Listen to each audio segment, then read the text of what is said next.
Grabar, vale. Bueno, esta es la rueda de prensa sobre la carta que los expertos hemos enviado a la administración del presidente Biden pidiendo acciones inmediatas para atajar la exposición al contagio de COVID-19 por inhalación, por aerosoles.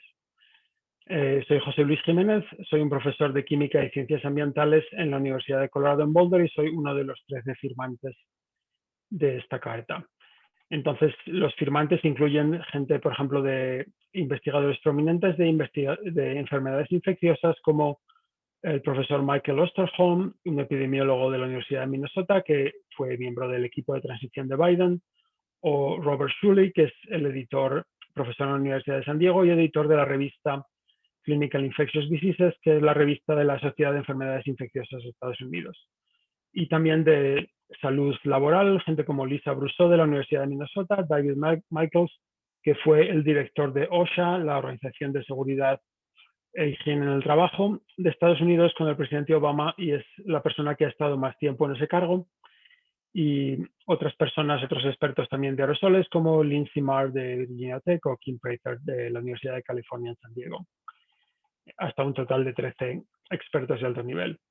Entonces, el lunes le enviamos la carta al presidente Biden, al doctor Fauci y a la doctora Rochelle Walensky, que es la nueva directora de la CDC. Y lo que les pedimos es que reconozcan claramente que la exposición por inhalación del virus es una fuente muy importante de contagio y que tomen acciones que el gobierno federal puede tomar de forma muy eficiente para limitar esta fuente de exposición. Entonces, en principio, esto es una cosa que afecta a Estados Unidos, pero por la importancia de Estados Unidos y como ejemplo, pues puede resonar en otras partes del mundo. Al principio de la pandemia, la CDC nos decía que este virus se transmitía sobre todo al tocar superficies y luego tocarnos los ojos, la nariz, la boca o este spray de gotas que salen de alguien cuando te tose o te estornuda en la cara. Y entonces te da y así te podrías contagiar, ¿no? Pero ya hace mucho tiempo que ha quedado claro que hay gente que no tiene síntomas y que infecta a otras personas y estos no están tosiéndole o estornudándole a nadie en la cara, ¿no? Y que en realidad había mucha gente que se infectaba en situaciones donde la gente estaba simplemente respirando o hablando y entonces sale de ellos los aerosoles, que es como un humo invisible, y la gente se infecta al respirarlo, ¿no? Al inhalarlo. Entonces ya hemos visto pues muchos brotes de gente que estaba compartiendo el aire en sitios en interior, como el caso del coro que hemos investigado nosotros, casos en bares, en restaurantes, en mataderos o plantas de empaque de carne o en prisiones, ¿no?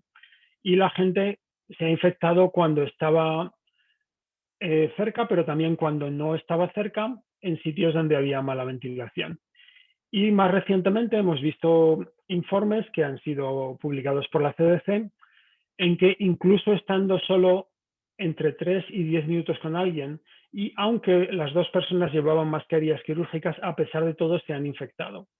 Entonces, esto nos da evidencia clara que es el respirar y que tenemos que tomar unas medidas más fuertes. Entonces, la CDC dice un poco esto, que esto pasa, pero no le da suficiente importancia. En sus páginas web nos dice que sí, esto puede pasar en alguna situación muy especial, pero confunde la situación. Dice que estos aerosoles, este humo, solo es importante muy lejos, cuando en realidad, si de una persona sale un humo infeccioso que puede infectar a alguien que está lejos, pues muchísimo más fácil lo puede infectar si está hablando cerca, ¿no? Entonces, las reglas de la CDC de decir que la transmisión por el aire solo es a larga distancia, esto es un error que confunde mucho a la gente y que está confundiendo las acciones para protegernos, ¿no?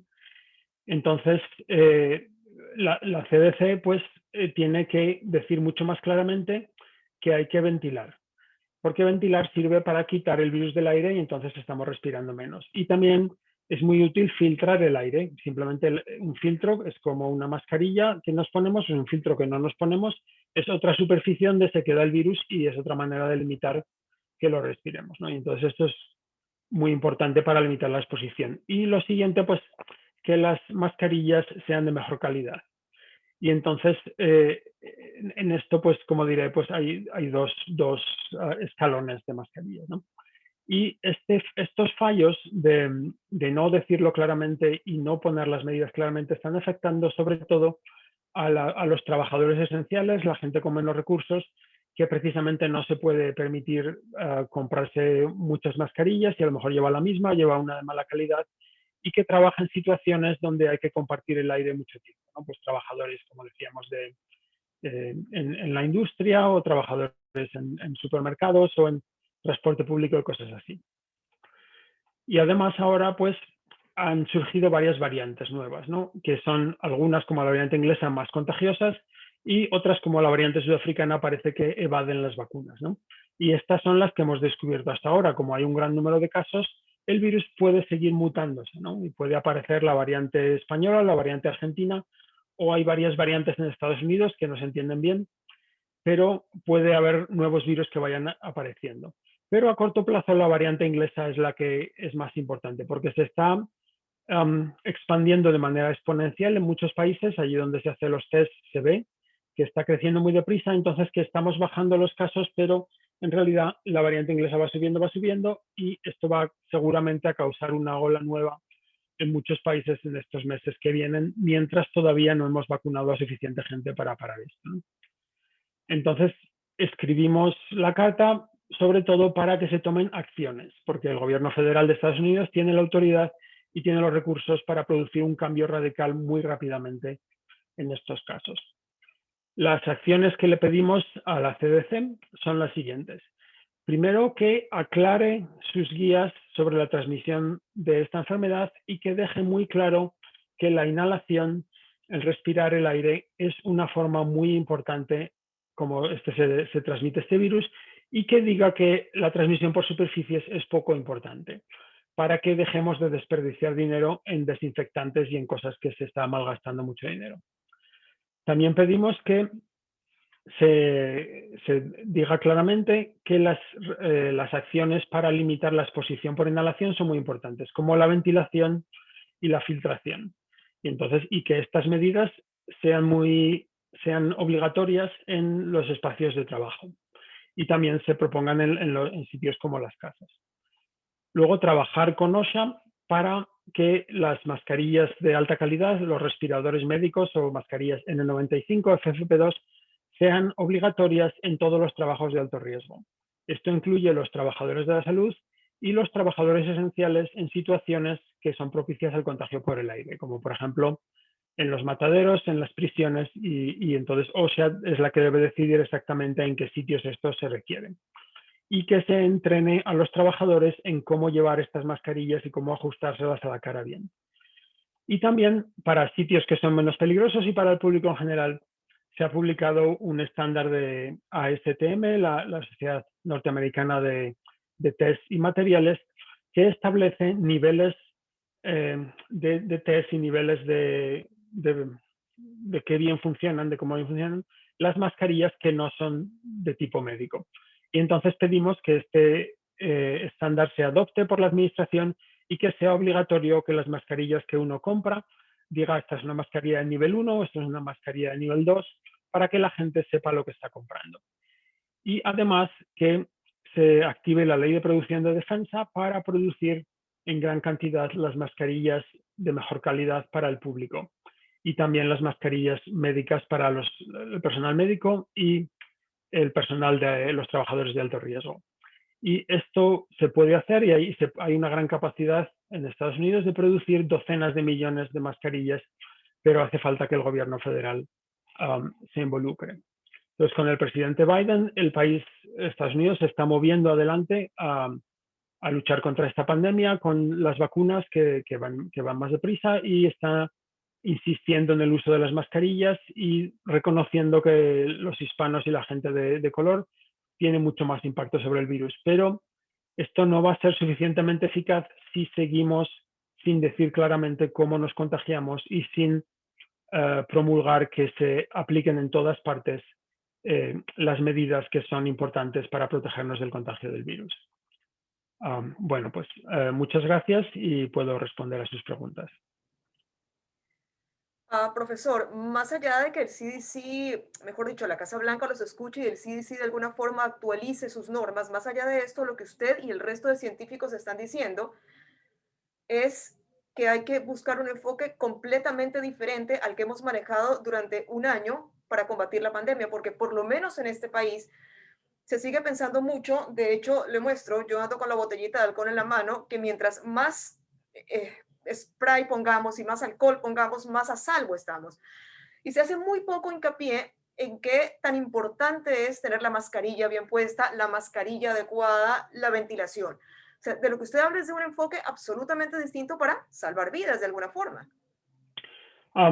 Completamente de acuerdo. Y en todos los países más o menos pasa esto, o en casi todos, y simplemente van a diferentes velocidades, ¿no? En Estados Unidos, pues, igual estamos un 20% más adelante de lo que usted está describiendo, pero la situación al final es parecida. Hay muchas escuelas donde, si hay un caso, lo que hacen es desinfectar toda la escuela, las paredes, el techo, todo, y esto no sirve para nada. Esto es un gran desperdicio de esfuerzo y además incluso muchos de estos desinfectantes son tóxicos. Entonces, sí que estamos pidiendo que se haga un cambio bastante radical, que se diga claramente que las superficies, hay 0 casos donde se ha demostrado el contagio por superficies. No hay ni un solo caso. Esto lo reconoce la CDC y lo reconoce la Organización Mundial de la Salud, la OMS, ¿no? Entonces, hay que decir claramente que las superficies es difícil contagiarse. La revista Nature, que es la revista científica más prestigiosa, escribió un editorial la semana pasada extraordinario, en mi opinión, porque son revistas más bien conservadoras y, sin embargo, estaba prácticamente gritándole a la CDC y a la OMS, diciéndoles que dejasen de decir que se transmite por superficies, que dijeran claramente que eso es difícil y que simplemente con lavarnos las manos es suficiente y que pusieran todo el énfasis en decir que se transmite por el aire. Entonces, al día siguiente de aparecer este editorial, la persona clave de la OMS de esta respuesta, María Banker-Hovet, dijo en una rueda de prensa, va por el aire. Pero claro, eso yo me he enterado, pero no lo han dicho claramente en sus anuncios ni no llega a los sitios, ¿no? Pues estaba hace unos días reuniéndome con la Secretaría de Educación en un país muy grande y pues habían gastado una gran cantidad de dinero en comprar desinfectantes, pero no habían hecho absolutamente nada para la ventilación. Entonces, esto es, o para medir CO2, o las cosas que se pueden hacer para mitigar el contagio de verdad. Entonces, esto es un grave problema. ¿Qué tal? ¿Cómo les va? Buenas tardes, María José Buenas tardes. desde Buenos Aires. ¿Cómo les va? ¿Cómo le va, doctor? Bueno, comentarle que acá en Buenos Aires, en Argentina, hay de a poco que se está empezando a tomar conciencia, más una cuestión de voluntad de los científicos, algunos periodistas. Las autoridades de a poco están entendiendo que la ventilación, acaban de empezar las clases, es fundamental, pero aún así siguen privilegiando también la desinfección por superficies, el uso de alcohol en gel.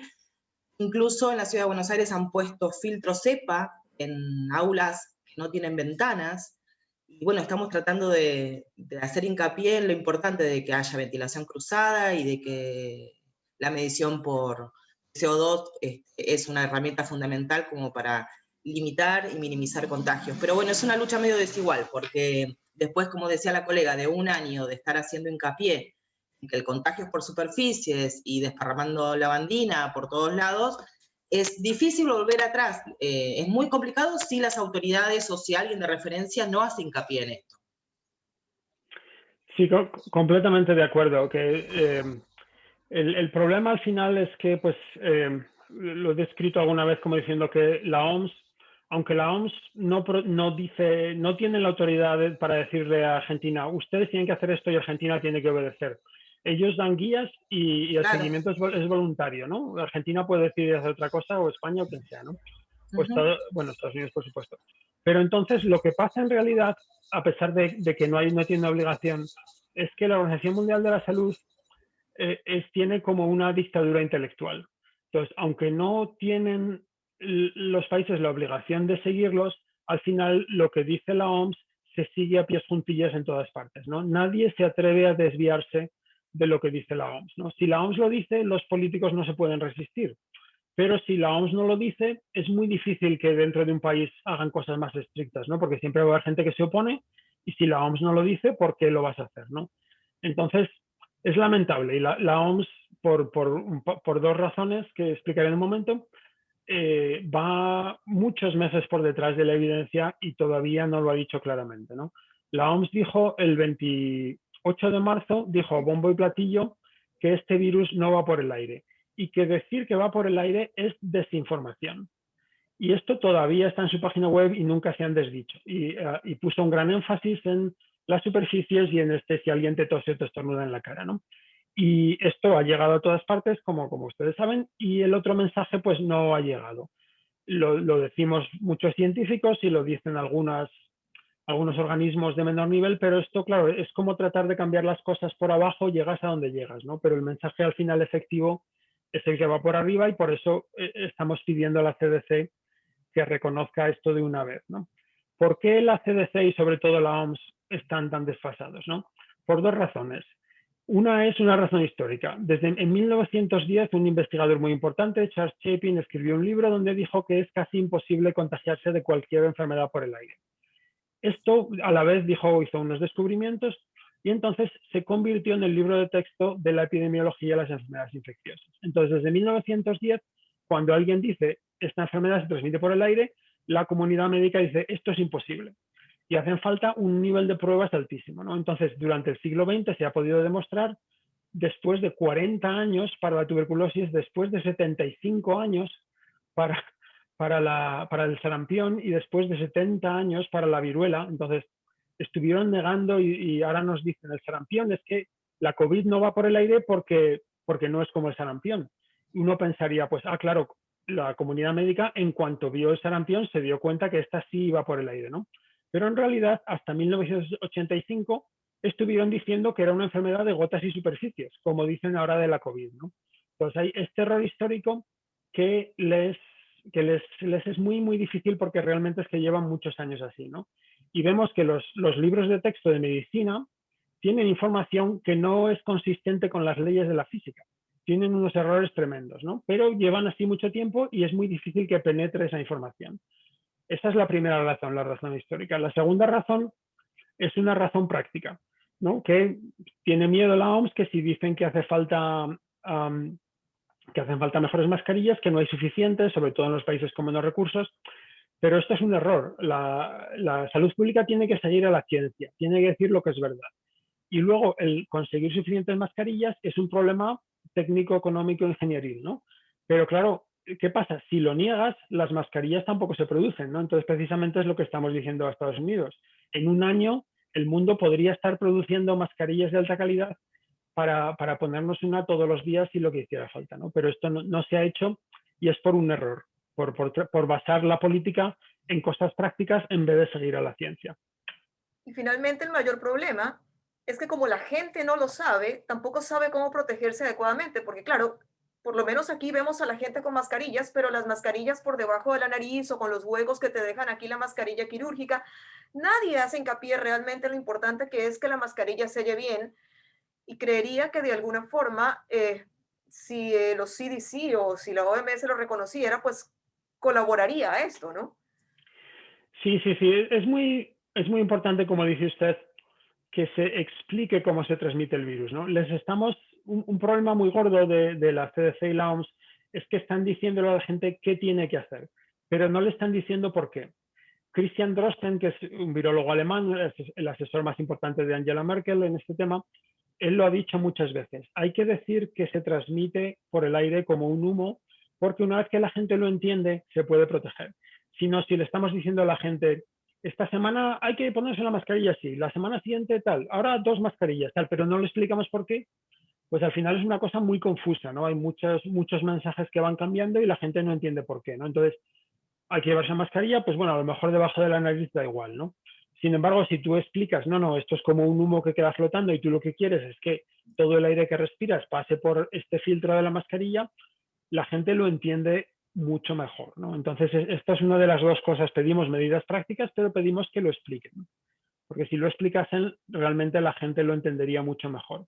Y gente hay gente que con buena voluntad, ellos piensan que lo están haciendo bien y en realidad pues ves que llevan las mascarillas como de decoración, ¿no? Porque van colgando y todo el aire va por los huecos, ¿no?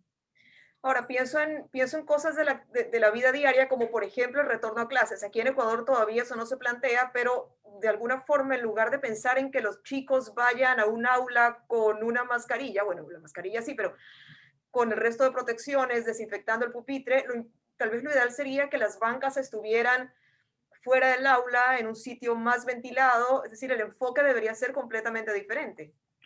Sí, sí, sí, totalmente de acuerdo. Pues una cosa que se ha visto desde el principio de la pandemia es que es muchísimo más difícil contagiarse en exteriores que en interiores.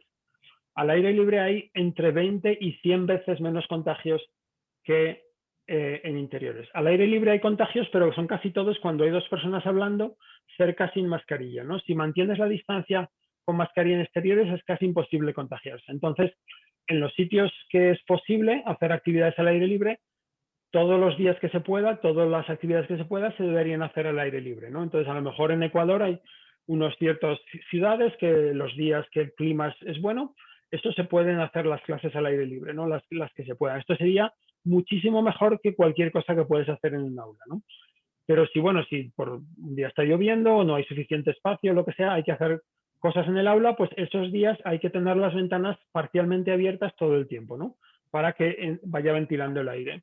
Y se puede medir el dióxido de carbono con un aparato pequeñito como este, que valen pues entre 100 y 200 dólares, y con esto se sabe cuánto aire exhalado hay en ese espacio, ¿no? Y si estás ventilando bien o mal, ¿no? Si es un día que hace muy buen tiempo, se pueden abrir las ventanas completamente, pero la mayoría de los días pues hace demasiado calor, hace demasiado frío.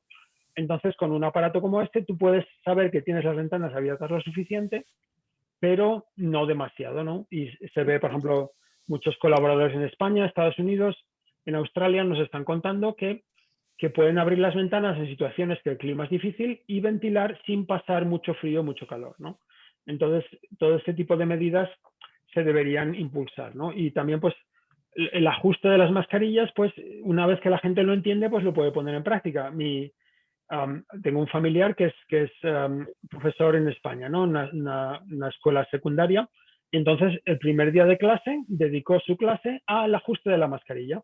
Todos los alumnos iban viendo a ver cómo lo lleva ajustado, dónde tiene los huecos, qué puedes hacer para cerrarla, se miraban unos a otros, y entonces lo han aprendido muy bien. Me dice que son los que llevan mejor la mascarilla de todo el colegio, ¿no? Pero claro, esto tiene que venir desde arriba para que llegue, ¿no? O sea, en lugar de conseguir, por ejemplo, de gastar el recurso en un túnel de desinfección, mejor gastémoslo en un aparatito que mide el CO2. Sí, sí, sí, sí. Porque un aparatito, como lo digo, pues un aparatito de 100 dólares, pues no lo puede tener cada profesor, pero una escuela sí puede tener uno. Y hay muchos casos en que la gente con uno por escuela van midiendo de salón en salón de la escuela y, por ejemplo, lo hacen un proyecto para los estudiantes o hay una persona en la escuela que le interesa y lo va haciendo y van midiendo y muy rápidamente se aprende, ¿no?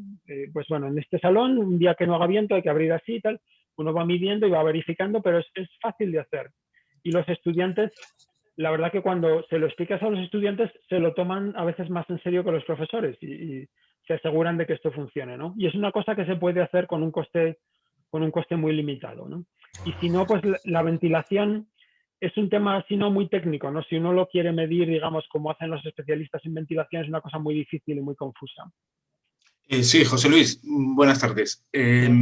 Respecto precisamente a los medidores de CO2, aquí que se están dando pequeños pasos también para adaptarse a lo que ya sabéis del contagio por aerosoles, sucede lo siguiente: se ha reabierto la hostelería a través de una decisión judicial y solo hay un pueblo de todo el País Vasco, que por cierto os hablo desde ahí, que está poniendo medidores de CO2 en los establecimientos hosteleros, bares, restaurantes, etc.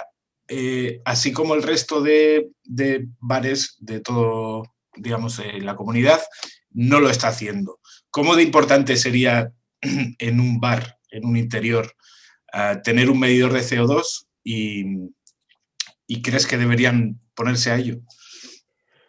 Sí, yo creo que esto es importantísimo, especialmente en sitios como bares y restaurantes, porque son sitios donde se ven muchísimos brotes de superpropagación, porque dan se dan todas las condiciones para favorecer que respiremos el aire exhalado de otros y que se emitan más virus al aire, ¿no? Porque son sitios, si vas al interior, es un sitio cerrado con mucha gente, donde la gente se quita la mascarilla para comer o para tomar lo que sea, y donde está hablando, a veces no se guarda la distancia y muchas veces están mal ventilados, ¿no? Entonces tienes, digamos, es como ya, es un cultivadero de virus, ¿no?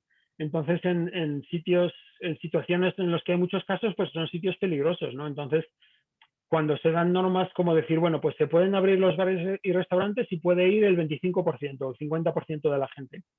Esto es una medida ciegas. Lo que se debería decir es, los que quieran abrir, consíganse un medidor de CO2 y tienen que mantenerlo en todo momento por debajo de 700, además de guardar la distancia y de llevar la mascarilla siempre que se pueda, ¿no? Y si está a más de 700, entonces tienen demasiada gente. Y si está a menos, pues pueden dejar un poco más de gente, ¿no? Esto sería una medida mucho más inteligente, ¿no? Hay algunos gobiernos, por ejemplo, en las Islas Baleares, me dicen que esto lo están haciendo obligatorio, ¿no? Pero pues también es lo mismo, ¿no? Hasta que es un poco pues por abajo la gente que nos va escuchando, que lo va entendiendo, pero hay también resistencia, hay mucha gente que no lo entiende, ¿no? Entonces, hasta que no se haga, digamos, que venga el mensaje de arriba más claramente, pues es difícil, ¿no? Acá en Buenos Aires, el físico, bueno, vos lo sabes, Jorge Aliaga, impulsó la creación de medidores de CO2 desde la universidad pública, desde la Universidad de Burlingame, y ya están construyendo medidores para repartir en las escuelas públicas de 2 municipios del Gran Buenos Aires, para empezar a aplicar justamente esto, la medición de CO2 y tener aulas cada vez más seguras.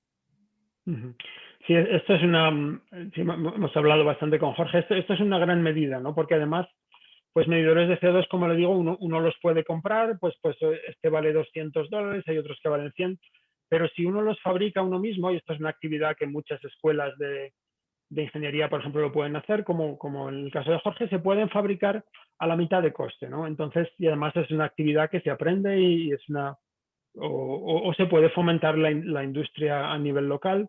O sea, no es una cosa de gran coste, ¿no? Cuando uno piensa, por ejemplo, en una ciudad o en una región, pues tenemos 10.000 escuelas o 10.000 sitios donde hay que poner medidores de CO2, pues a $100 por sitio, pues eso es $1 millón, ¿no? Entonces, pues parece mucho dinero, pero ¿cuántos millones de dólares hemos desperdiciado en desinfectantes y en pagar a gente para que vaya desinfectando? Seguro que es 100 veces más, ¿no? Entonces, al final son medidas que, con respecto al beneficio que traen, tienen un coste bajo, ¿no? Pero claro, tiene que decidir aplicarlas alguien que tenga suficientes recursos, ¿no?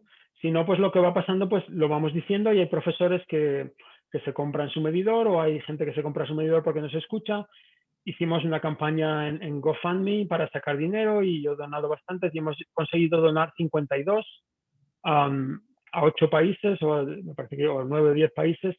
Y bueno, y la gente lo va explicando y tal, pero claro, es difícil, ¿no? Nosotros no tenemos acceso a $1 millón.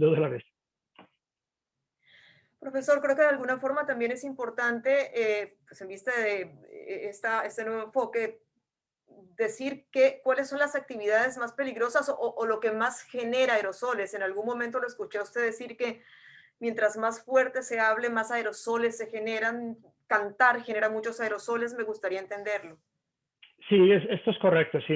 O sea, y esto se sabe desde mucho tiempo. Cuando uno respira, ya salen algunos aerosoles, ¿no?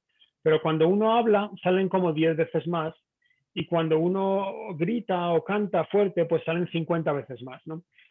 Esto es una simplificación, es variable, varía de persona a persona, pero vamos, sí es verdad que si uno grita o canta fuerte, pues salen muchos más, ¿no? Y por ejemplo, y esto se ve el impacto en el mundo real, por ejemplo, en sitios como un cine con la mascarilla puesta o en una biblioteca donde la gente está sentada y callada, que yo sepa no se ha detectado ningún brote de superpropagación.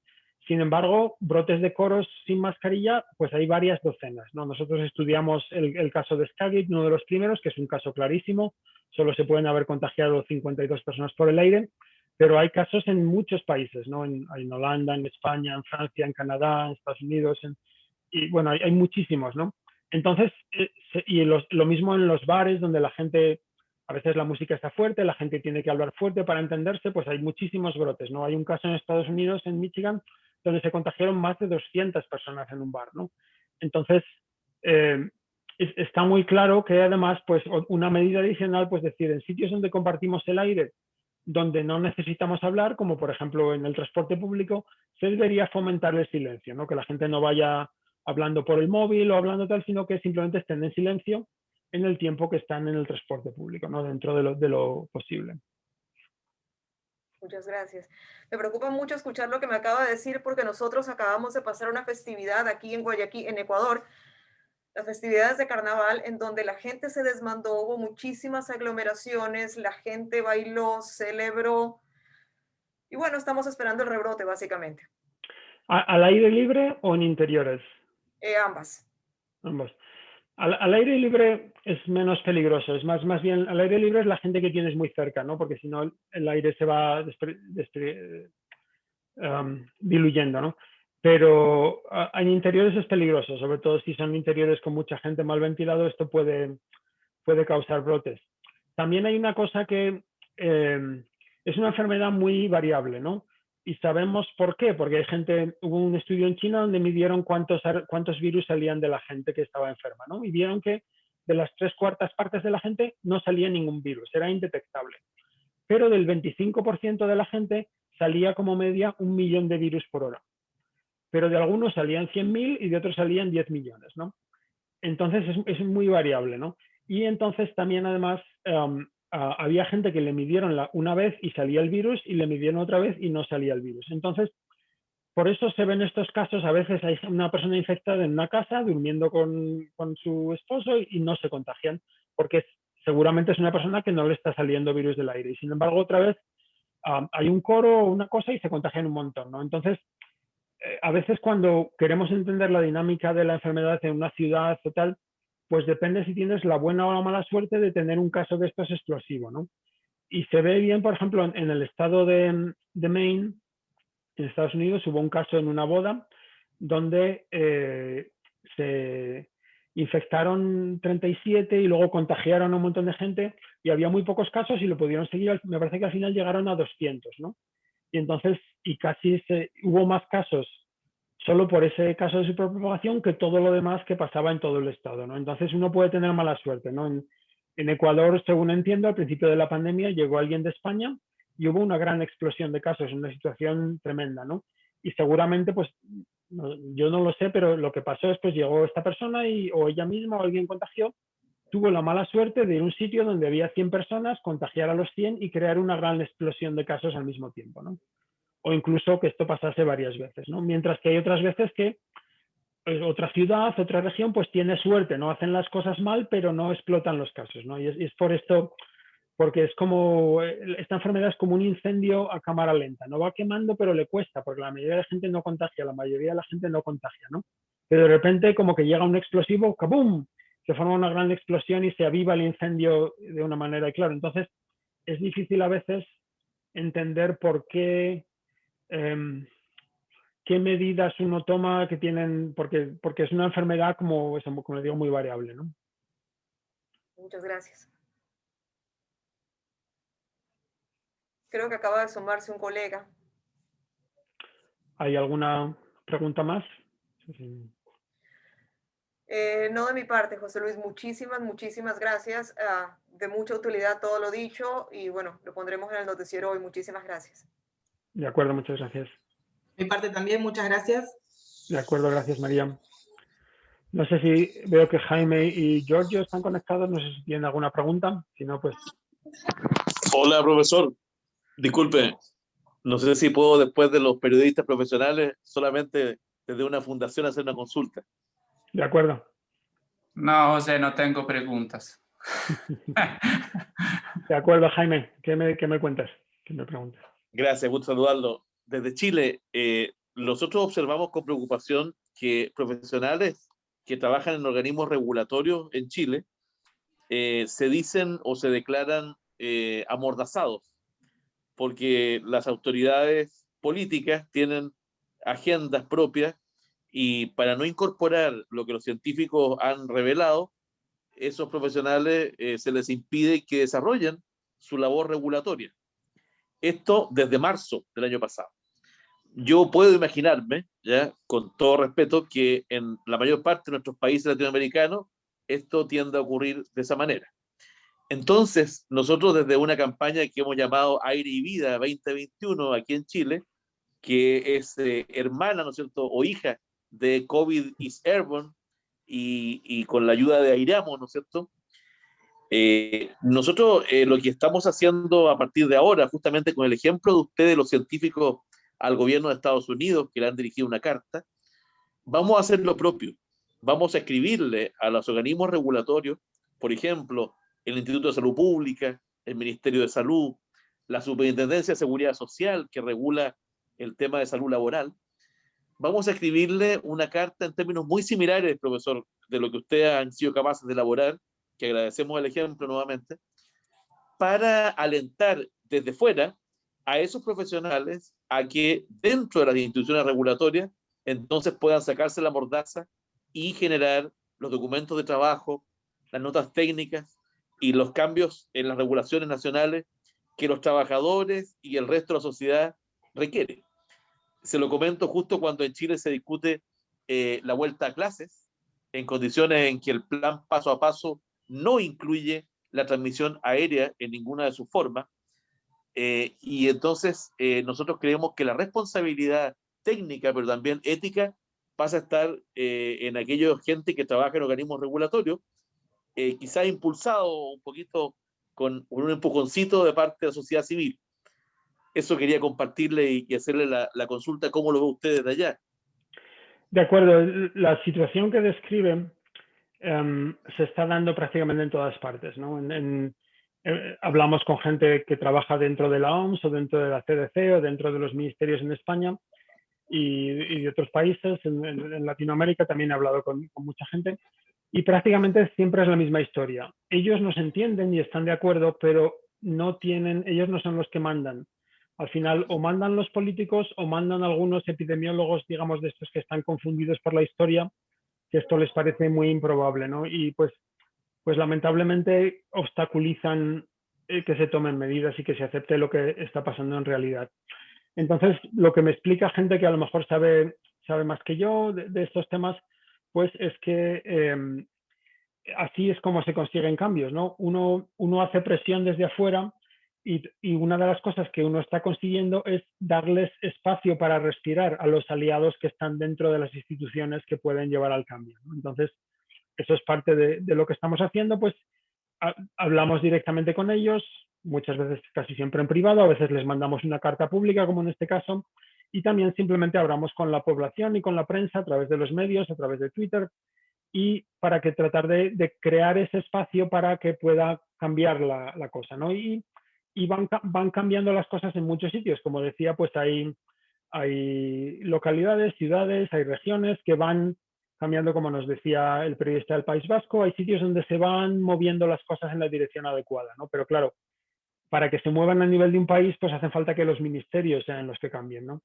Y también es un poco también un dominó. Yo creo que es una situación en que la evidencia es tan abrumadora, ya desde hace mucho tiempo de esto, que es casi sorprendente que no se haya caído este castillo de naipes, ¿no? de la OMS, ¿no? Pero me parece como que ya solo hace falta soplarle y ya se cae esa basura que nos está diciendo la OMS y nos damos cuenta de la realidad, ¿no? Pero pues todavía cuesta, ¿no? Es más resistente de lo que parece, ¿no? Pero, por ejemplo, podría ser que si la CDC, digamos, nos dicen internamente de la CDC, a través de contactos informales, que están estudiando nuestra carta y pensando en qué decir, ¿no? Y sabemos que hay mucha gente en la CDC dentro que está de acuerdo con nosotros, ¿no? Entonces, si la CDC hace un cambio y adopta parte de lo que decimos, entonces deja en evidencia a la OMS y a todo el resto de ministerios, ¿no? Entonces, de repente podría haber un gran cambio, ¿no? Y lo mismo que al principio todo el mundo decía superficies y todos los países